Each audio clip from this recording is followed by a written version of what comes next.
Bonjour à tous, on va commencer par se présenter. Donc moi je m'appelle Alexandra. Moi c'est Elsa. Et on vient de l'Institut international des droits de l'homme et de la paix. On va faire des ateliers participatifs, c'est vous qui allez dynamiser la séance. Il y a eu un appel à candidature et les enseignants peuvent s'inscrire et suivre les 2 séances de sensibilisation où on aborde à travers ces ateliers participatifs et ludiques la thématique de l'année qui est l'objectif de développement durable numéro 11, ville et communauté durable. Ce qu'on va faire, c'est que maintenant, on va vous distribuer, vous savez, les petits noms des ODD. Et vous allez devoir très rapidement les associer avec les cartes. Et comme ça, on va voir combien il y en a. Pour moi, ça c'est l'inverse. Celui-là il va là, celui-là il va là. Tout le monde a terminé ?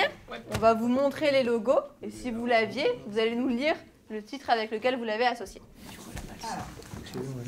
Mesures relatives à la lutte contre les changements climatiques. Ouais, c'est celui-ci.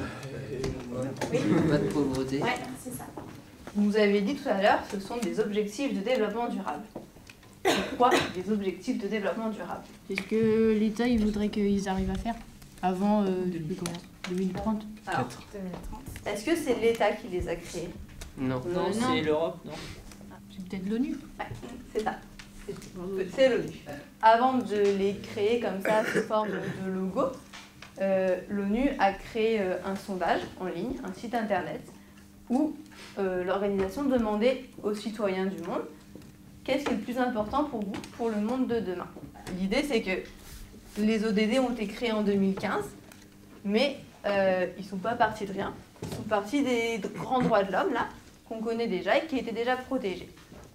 Il y a un atelier, par exemple, où les élèves doivent apposer ces objectifs de développement durable sur des images qui symbolisent la vie quotidienne et différents aspects de la ville, des campagnes et des communautés. Cette première séance vise déjà à introduire la thématique de l'année, qui est donc l'objectif 11 villes et communautés durables, pour pouvoir se rendre compte par eux-mêmes, à travers le partage d'expériences entre les élèves, que les objectifs de développement durable sont partout, qu'ils sont interdépendants, qu'ils sont également immergés des notions de droits de l'homme et de paix.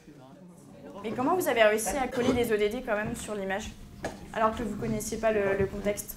Tous les ODD vont dans chaque affiche. Ah, pourquoi tous les ODD vont dans chaque affiche? Parce qu'il y en avait beaucoup. Parce que ça regroupe tout en fait.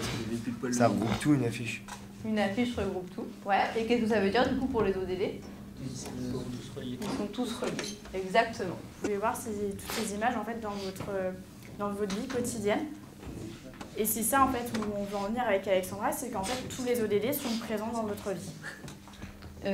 On va parler cette année de la thématique ville et communauté durable, qui est l'ODD 11. Alors vous inquiétez pas si c'est pas l'ODD comme ça qui à première vue vous parle le plus, vous venez de le dire, ils sont tous liés. Donc même si on va parler de ville et de communauté durable, on va parler de tous les ODD. Pour le troisième atelier, on va se diriger vers la ville du futur. Donc on va aller à Durableville.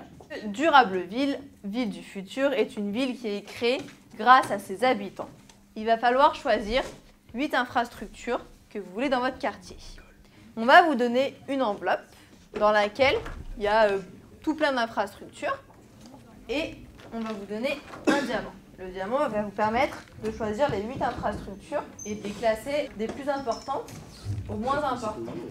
C'est votre quartier, vous le créez comme vous voulez. Comme d'habitude, il n'y a pas de bonne réponse. Un lieu où rencontrer ses voisins. On fait une vête. Hein. Ouais, Des endroits où faire du sport, important. Des infrastructures pour se connecter. Là, on a trop de trucs. Hein. Voilà, il va falloir trier. Et ensuite, il faudrait quelque chose pour manger, comme une boulangerie. Là, non. Une boulangerie. Ça, c'est aussi important de mettre. Un endroit où il faut revendiquer sa religion. Au quartier d'affaires.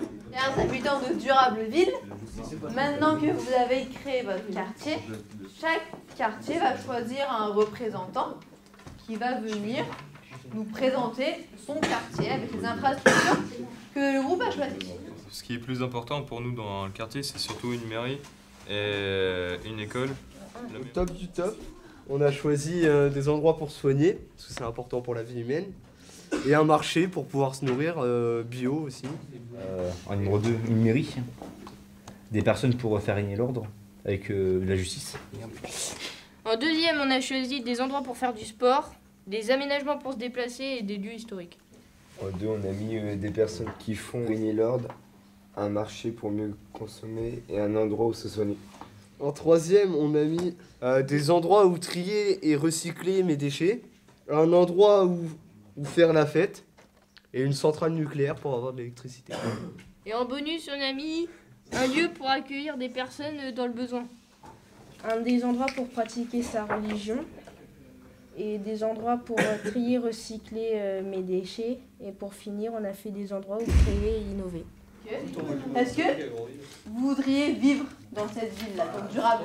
Est-ce que votre ville, elle est durable? Qu'est-ce qui manque pour qu'elle soit durable? En fait, on a fait comme si chaque quartier, c'était une ville. Ah, tout le monde a voulu faire sa propre Et pas faire une seule ville bien ensemblée, arrangée. Ouais. Est-ce qu'il y a des choses dans votre ville, du coup, qui vous ont un petit peu surpris? Des choses que d'autres groupes ont dit? La centrale nucléaire, c'est pas très écologique, enfin... On aurait pu mettre un château d'eau. Un château d'eau aussi. Ouais, très bien. Ça veut dire que ce qu'on fait en classe avec vous aujourd'hui, nous on le fait déjà dans 47 classes dans toute la Normandie. Et il y a 12 États européens avec des lycéens et des collégiens qui, comme vous, parlent des mêmes thématiques. Ça vous a plu? C'est la vie. Oui. Oui? Super. Bah, merci pour votre participation. Vous avez été super.